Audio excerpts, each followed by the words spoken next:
हाँ बेटा बोल ज़रा, मेरा बच्चा गल कर। बेटे आपकी जो दोस्ती है वो कैसी हुई थी? पता नहीं। नहीं मेरे बच्चे ये तो बताओ ना, आप मेडिकल के स्टूडेंट हो?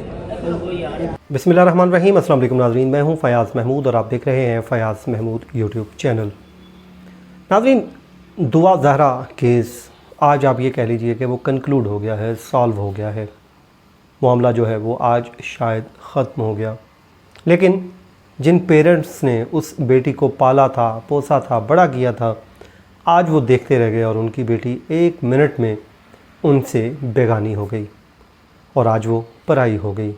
शायद पेरेंट्स तो कल को फिर उसको गले के साथ लगा लें, लेकिन उनके दिल में एक दुख और मलाल ज़रूर रहेगा कि उनकी बेटी ने उनको एक ऐसे नौजवान के लिए छोड़ दिया जिसकी चंद माह पहले यानी कि बकौल ज़हीर के 3 साल पहले मुलाकात हुई थी, तो उसने उसके लिए अपने पेरेंट्स को धत्कार दिया और चली गई। शायद इसमें उस बच्ची का भी इतना कसूर नहीं है, इसमें हमारे कुछ अपने भी कसूर हैं। अपना कसूर ये है कि हम अपने आज के बच्चों को लैपटॉप, मोबाइल, टैब्स, हर तरह की फैसिलिटी दे देते हैं, लेकिन उस पर चेक एंड बैलेंस नहीं रखते। यही एक गलती जिसका खमियाजा आज उनको भुगतना पड़ रहा है। 4 किरदार हैं नाज़रीन इस पूरे मामले के, जिसमें चारों की स्टेटमेंट सामने आ गई है। एक मरकज़ी किरदार दुआ ज़हरा, दूसरा इसमें किरदार ज़हीर, तीसरी वालदा दुआ की और चौथे उसके वालिद। चारों की आज अलग अलग स्टेटमेंट आ गई और चारों के आज दिन भर की जो एक्टिविटी क्या रही इस वीडियो में मैं आपके साथ शेयर करूंगा। और यकीन करता हूं कि इस में जो भी मैं मौक़िफ़ सामने रखूंगा, इसको जानने के बाद आप एक अंदाज़ा लगा सकेंगे कि कौन गलत कौन सही। लेकिन कुछ वक्त भी फैसले करता है। तो सबसे पहले आप ये कह लीजिए कि जो एक एक्सरसाइज की गई थी उस बच्ची को तलाश करने की, ढूंढने की, वो बच्ची एक बार फिर लापता हो गई है। उसकी वजह क्या है? जब आज पाकपतन से उसको रिकवर किया गया और उसको लाहौर शिफ्ट कर दिया गया, तो थाना ग्रीन टाउन पुलिस ने बच्ची और उसके साथ जो उसका मुबैना शौहर है, अब तो खैर मुबैना नहीं बल्कि उसका हस्बैंड ज़हीर, उसको तसव्वुर इकबाल साहब की अदालत में पेश किया गया। वहाँ पे हमारे जो रिपोर्टर साथी दोस्त अरशद भाई भी हैं और दीगर भी हैं, वो मौजूद थे। उन्होंने बताया कि वहाँ पर जब लाया गया तो सिक्योरिटी के इंतज़ामात को यकीनी बनाया गया था और बच्ची को की क्योंकि स्टेटमेंट रिकॉर्ड होनी थी और पूरा केस इसी पे ही बनना था। और उसके साथ साथ कराची से जो आई हुई थी लेडी जो पुलिस की तफ्तीशी अफसर थी वो भी मौजूद थी। तो पहले बच्ची को एक रिलैक्सिंग एनवायरनमेंट दिया गया कि आप रिलैक्स हो जाओ, आप अपनी स्टेटमेंट रिकॉर्ड करवाओ, और उसके बाद अदालत ने उसके शौहर को अदालत से बाहर भेज दिया कि वो अपनी स्टेटमेंट रिकॉर्ड करवा दे।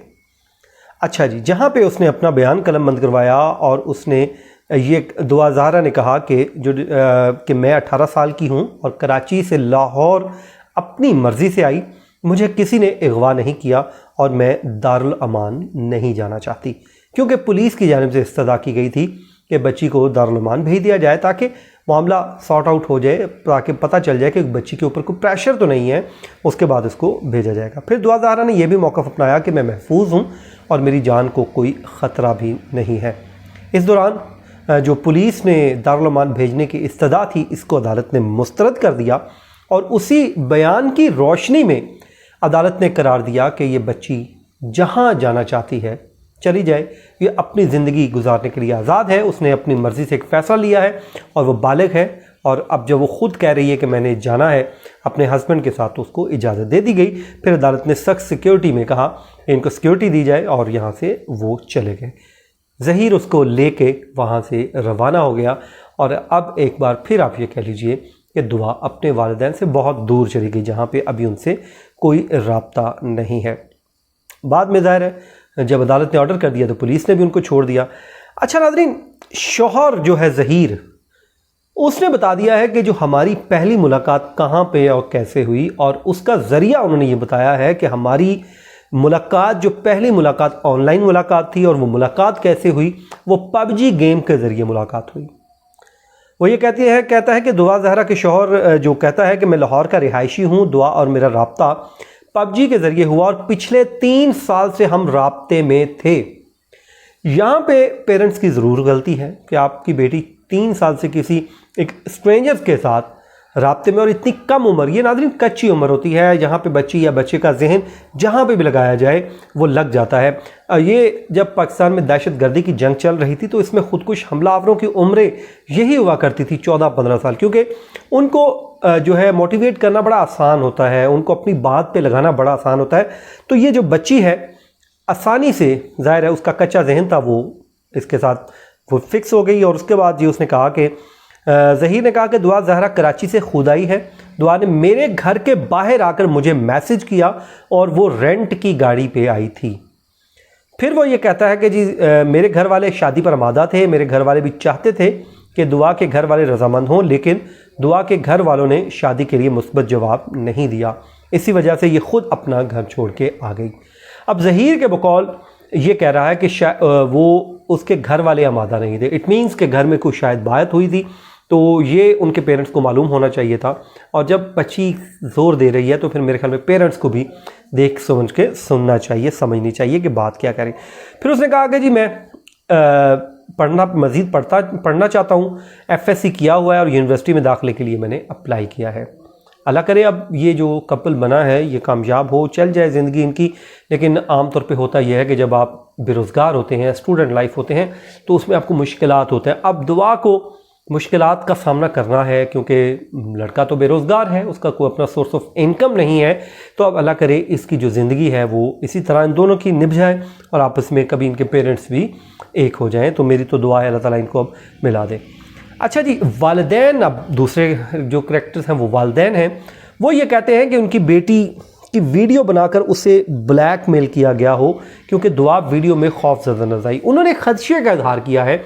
वो ये कहते हैं कि हो सकता है कि हमारी बेटी की कोई वीडियो ऐसी वैसी बना ली गई हो जिसके बाद उसको ब्लैकमेल किया गया हो, क्योंकि जो वीडियो स्टेटमेंट आई है उसमें वो खौफज़दा दिखाई दे रही है।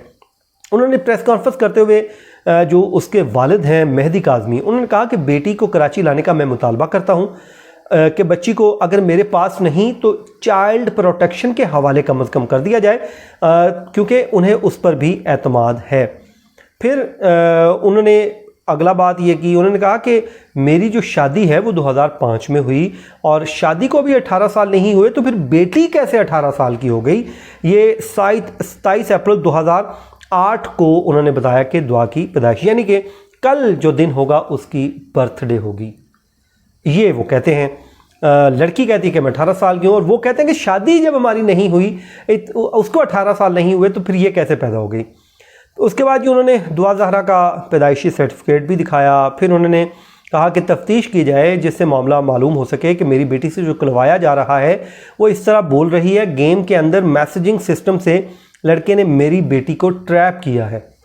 फिर वो कहते हैं कि इस मौका पर जो दुआ ज़हरा की वालदा थी, उन्होंने कहा कि जिसने निकाह पढ़वाया निकाह नामे पर उसकी मोहर नहीं, मैं वकील की बेटी हूँ, इतना कानून मैं भी जानती हूँ। हो सकता है कि मेरी बेटी की वीडियोस बनाकर उसे ब्लैकमेल किया गया हो। मेरी बेटी वीडियो में खौफज़दा दिखाई दे रही है। नाज़रीन, ये पूरा मामला है। अब आने वाले दिनों में इसमें कुछ अपडेट ज़रूर आएंगी जो मैं आपसे शेयर भी कर दूंगा, लेकिन मेरी दुआ है अल्लाह ताला अब इस कपल को कामयाब करे और इनकी खुशियाँ दे और इनके वालिदैन को सब्र दे। लेकिन मेरी ऐसे बच्चों से ज़रूर रिक्वेस्ट है कि आप इतना बड़ा कदम उठाने से पहले उन पेरेंट्स का ज़रूर सोचिए जिन्होंने आपको जन्म दिया, फिर उन्होंने आपके एक एक नाज नखरे को इस तरह उठाया और पाला पोसा, और आपने 1 मिनट लगाया कि उनको आप छोड़ के दुनिया से, उनका घर छोड़ के दूसरे के साथ चले गए। अल्लाह ताला से दुआ है अल्लाह ताला ऐसा बुरा वक्त किसी के वालिदैन पर ना लाए और किसी की औलाद को इस तरह ना भटकाए। मुझे दीजिए इजाज़त नाज़रीन, अपनी दुआ में याद रखिए। अल्लाह हाफिज़।